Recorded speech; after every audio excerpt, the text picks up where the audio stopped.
The diner sold itself on warmth, good food, friendly service, a familiar face who knew your order and called you honey.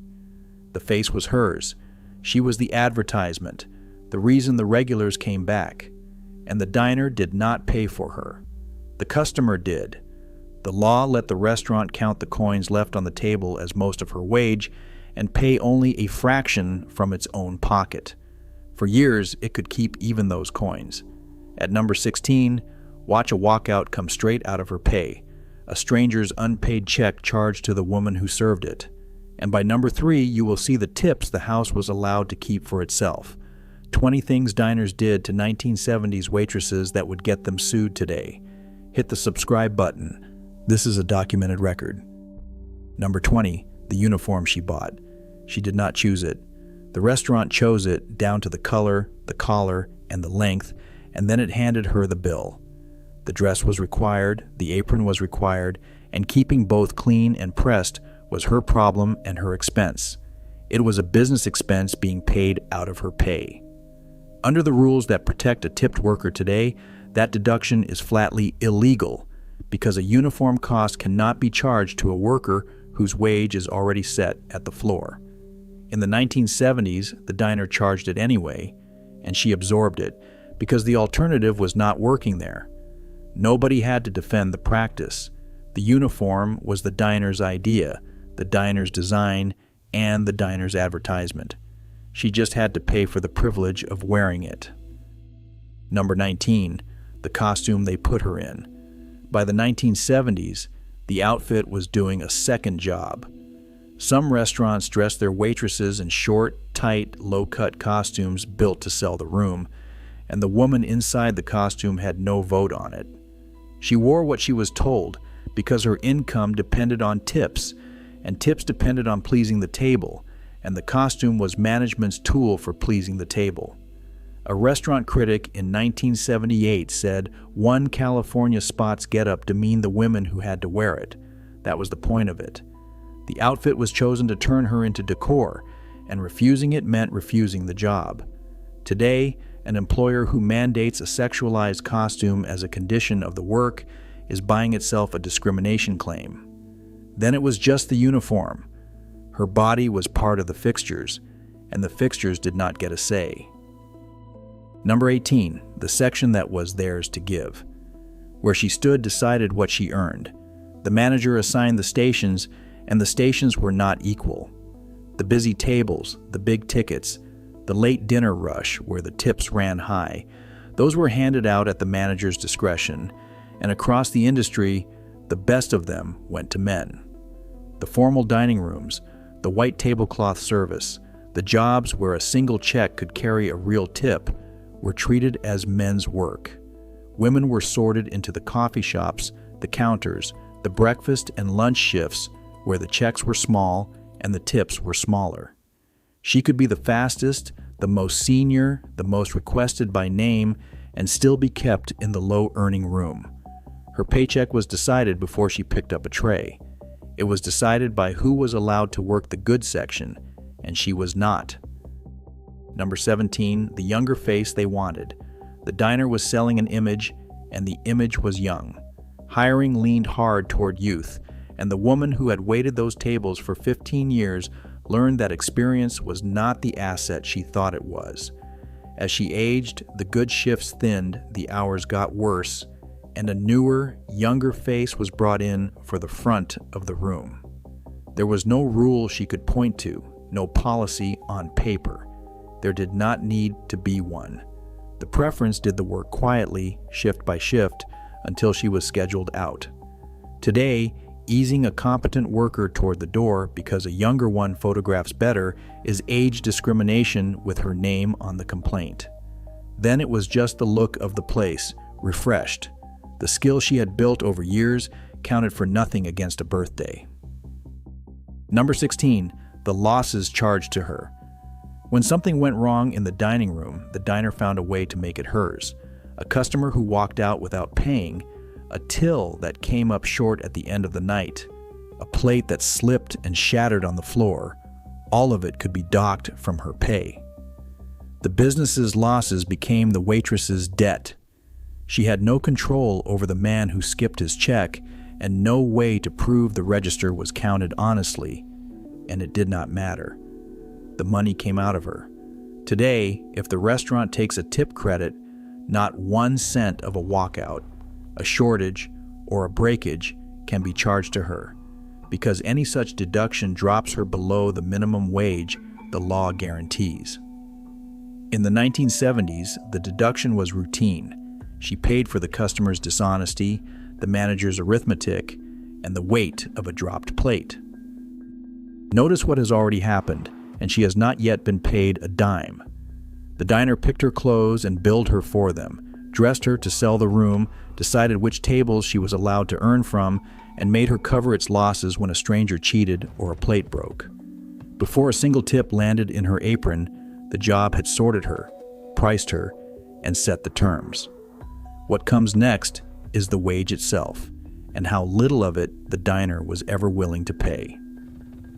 Number 15, the split shift. Her day was cut in half on purpose. She came in for the breakfast and lunch rush, was sent home in the dead afternoon with no pay, and called back for the dinner crowd. So a workday that stretched across 10 or 12 hours held only a few paid ones inside it. The gap was unpaid, and it was hers to fill, too short to hold another job, and too long to spend anywhere but waiting. The restaurant got her at its 2 busiest windows and paid for nothing in between. In several states today, that broken schedule owes her a split shift premium, an extra hour's pay for the disruption of a day carved up around the business's convenience. Then there was no premium. There was only the long dead stretch in the middle of her own afternoon, on the clock in every way except the one that paid. Number 14, the overtime she never saw. The law that promised time and a half after 40 hours took its time reaching her. Restaurant workers carried a partial overtime exemption into the middle of the 1970s, phased out only in stages. So the long weeks a waitress worked did not always earn the premium. Other workers were guaranteed. And when overtime finally did apply, it was quietly miscalculated. A tipped worker's overtime is supposed to be figured on the full minimum wage, not on the small cash wage the diner actually handed her, and diners routinely figured it on the small number instead. Every overtime hour came up short week after week on a paycheck already thin. Today, that shortfall is back pay a court can order, with damages on top. Then it was just how the math was done. She worked the extra hours. The extra hours did not pay what they were worth. Number 13, the wage the law set lower for her. When Congress raised the minimum wage in 1974, it did not raise everyone at the same time. Workers in hotels, restaurants, and food service were put on a separate, lower schedule, phased up more slowly than other covered workers. The woman carrying plates was told, in effect, that her hour was worth less than the same hour on another floor, and the statute said so in writing. It was not an accident of the market. It was a line in the law that named her industry and held its wage down. She did the work, she met the same rent, and she was paid against a number built to stay beneath the standard. Today, a wage floor that singles out her trade for less would not survive. Then it was federal policy. The law had a minimum for most people and a smaller one for her. Number 12, the seat she never got. There was nowhere to sit and no moment to sit down. She worked the entire spread on her feet, from the first pot of coffee to the last table turned, with no station of her own and no break built into the shift to rest. The soreness was constant, and the swelling in her legs and feet was the ordinary end of an ordinary day. The restaurant treated her endurance as free and unlimited, a resource it never had to replenish. A stool behind the counter, a real rest period, a few minutes off the floor, none of it was hers by right. She stood because standing was the job, and the job never paused. Her body absorbed the cost of a room that was always moving. At closing, she went home to soak her feet and do it again in the morning.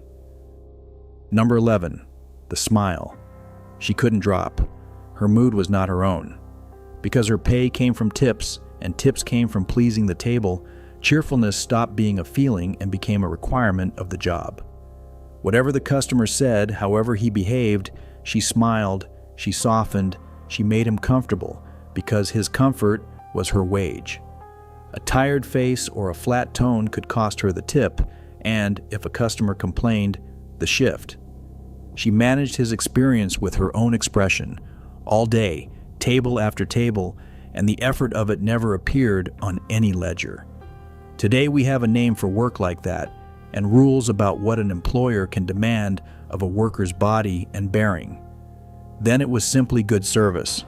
The performance was mandatory, the exhaustion was invisible, and the diner sold her warmth to the room as if it cost nothing to produce.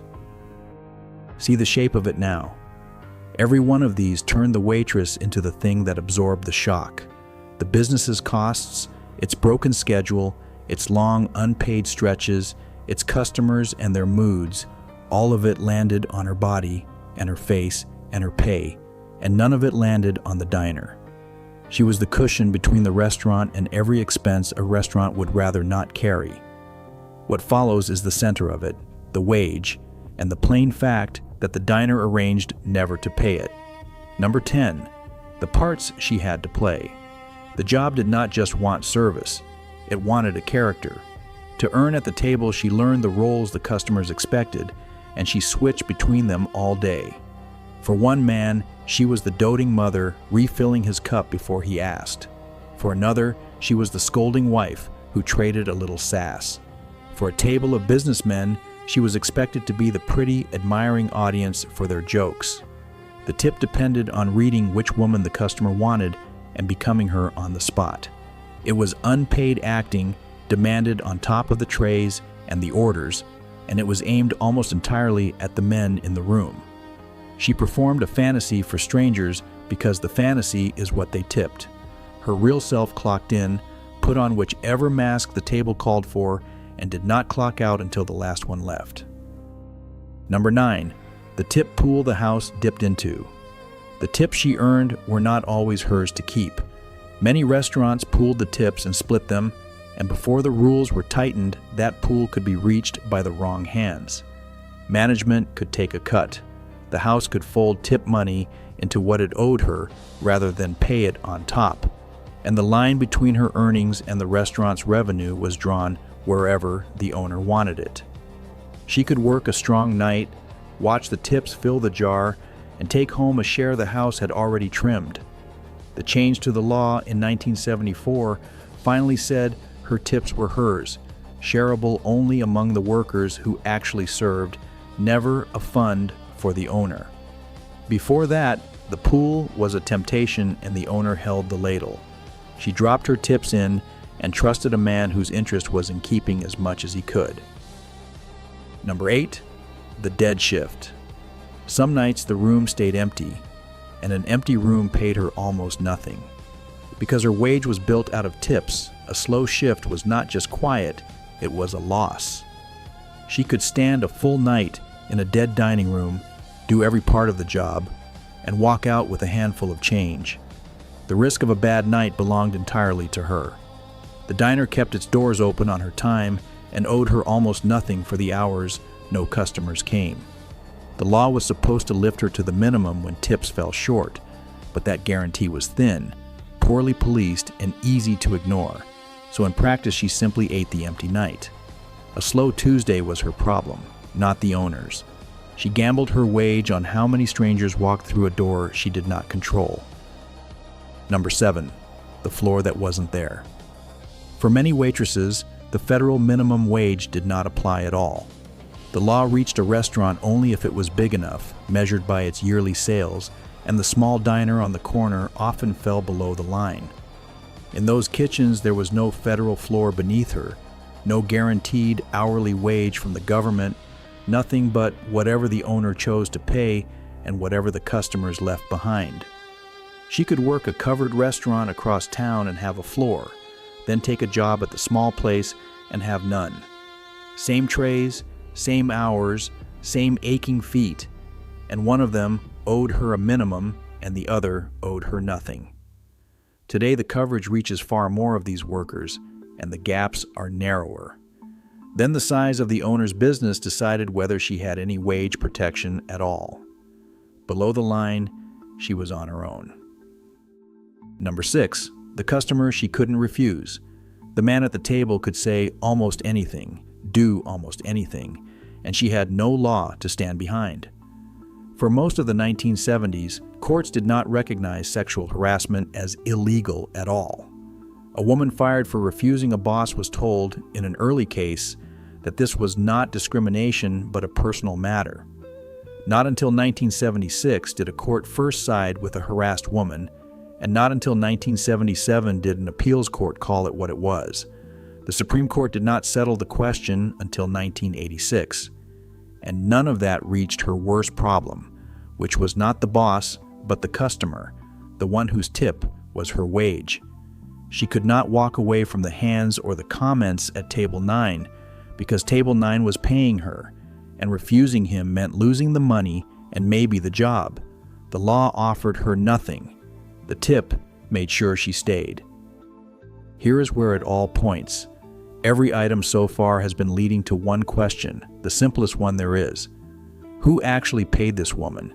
She served the food, she carried the trays, she performed the warmth the diner advertised, and the diner arranged to pay almost none of it. The last items are the answer. The food she handled all day was counted against her wage, and the wage itself came from everyone in the room except the one whose name was on the door. Number 5, the meal counted as her pay. She served food all day and could barely afford to eat it, and the law let the diner make that worse. Under a rule still on the books, an employer can count the cost of a meal it provides as part of the wage it owes, folding her lunch into her pay instead of adding it on top. So the plate she was handed in the back was not a perk. It was money, booked against the little she earned, subtracted from a wage already set at the floor. The woman who spent her shift carrying eggs and burgers and pie to everyone else was charged, in effect, for her own. Today, the credit is capped at the plain cost of the food and hedged with conditions, and menu discounts cannot be counted at all. Then the diner could look at the meal she ate standing up in the kitchen and call it wages paid. Number 4, the customer who set her wage. Think about who actually decided what she made, not the diner. The stranger at the table did. Her income was the sum of 1,000 small judgments by people she had served for 20 minutes and would never see again, each one deciding on whatever mood or whim he arrived with, what her work had been worth. A generous table lifted her, a cheap one, a rude one, a man who tipped by how she looked, dragged her down. There was no floor the customer had to meet and no appeal from his verdict. The diner had handed the most basic thing an employer owes, the wage, over to the temper of the crowd. She smiled through all of it because the smile was the negotiation, and the negotiation started over at every table. Her livelihood was decided in coins by men who owed her nothing and answered to no one. Number 3, the tips the house could keep. Here is the part that is hard to believe. For the early part of the 1970s, the diner could take her tips. Not share them, take them. The law allowed an arrangement where the tips a customer left for her were turned over to the employer, who could then use that money to satisfy the wage it owed her. So the coins meant for the waitress became the diner's way of paying the waitress. A court case in 1976 laid the practice out plainly, and it was Congress in the 1974 amendments that finally moved to stop it, declaring that a tipped worker must be allowed to keep her tips. Before that line was written, the tip on the table was not safely hers. The man who left it thought he was rewarding her. The diner could pocket it and count it as her paycheck. She served, he tipped, and the house collected. Number 2, the half the diner wouldn't pay. Even when the tips were hers, the diner still paid only part of her wage. The tip credit, written into federal law in 1966, let a restaurant count her tips toward the minimum wage and pay only the remainder in cash, and that remainder could be as little as half.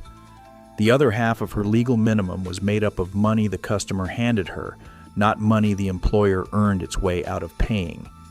So the diner posted a wage, then let the people eating dinner cover half of it. It kept its prices, kept its profit, and passed the cost of paying her on to the customers who were already paying for the food. Today, the same credit survives, capped and fought over. But the principle was set then. Half her wage was the diner's responsibility. The other half, the law said, could come out of the tip jar. Number 1, the wage that was never really the diner's. Add it all up and you reach the thing at the center. The diner that sold good food and friendly service arranged, with the law's blessing, to pay for almost none of it. It paid half her wage from its own pocket, at most, and let the customers cover the rest. For years, it could take even the customers' tips and call that her paycheck. It billed her for the uniform, docked her for the walkouts, and counted the meal she ate against her pay. She provided every bit of the warmth on the sign out front, and the diner found a way to charge her for the privilege of providing it. The friendly service was real. She was the one being friendly. She just was not the one getting paid for it. Everyone in that room paid her something. The one name that almost never did was the name over the door.